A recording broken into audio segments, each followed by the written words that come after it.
So now let's start with dihybrid cross. Dihybrid cross, it is a cross between two parents differing in two pairs of contrasting characters.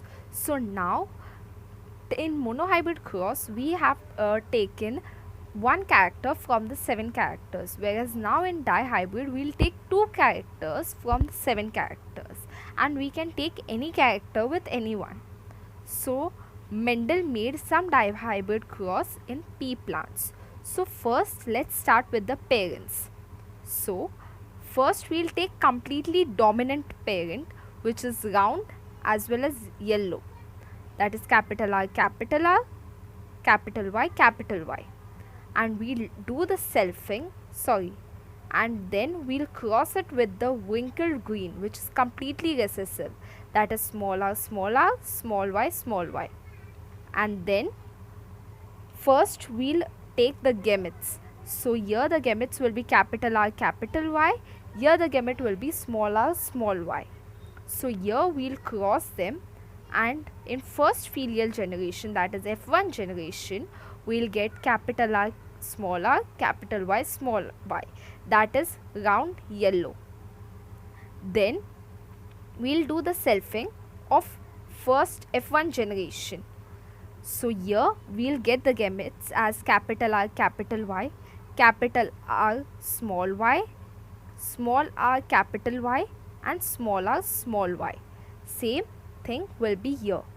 And then in F2, that is second filial generation, we'll get 16 things. So in male we'll take same capital R, capital Y, capital R, small r, capital Y, and small r, small y. Same thing will be in the female one. So when we'll do this crossing over here in the Punnett square, here in phenotypic ratio we'll get 9:3:3:1.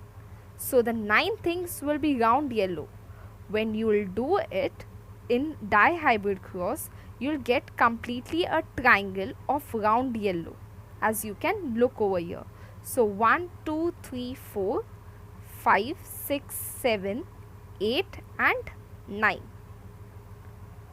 And the second one, which is round green, 3. So this is the second triangle, which is 1, 2 and 3. Third one is the wrinkled and yellow, that is 3. Here it is wrinkled yellow, wrinkled yellow, wrinkled yellow. And the last one is wrinkled green, which is only 1.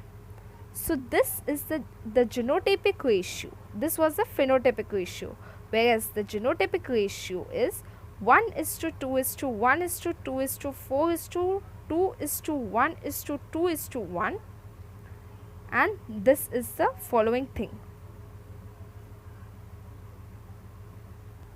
So guys, this is the complete dihybrid cross. You can have a look over here.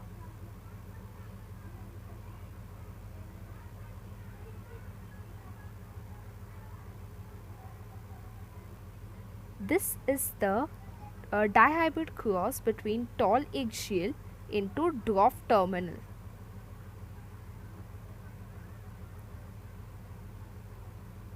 And these are the following phenotypic and genotypic ratio.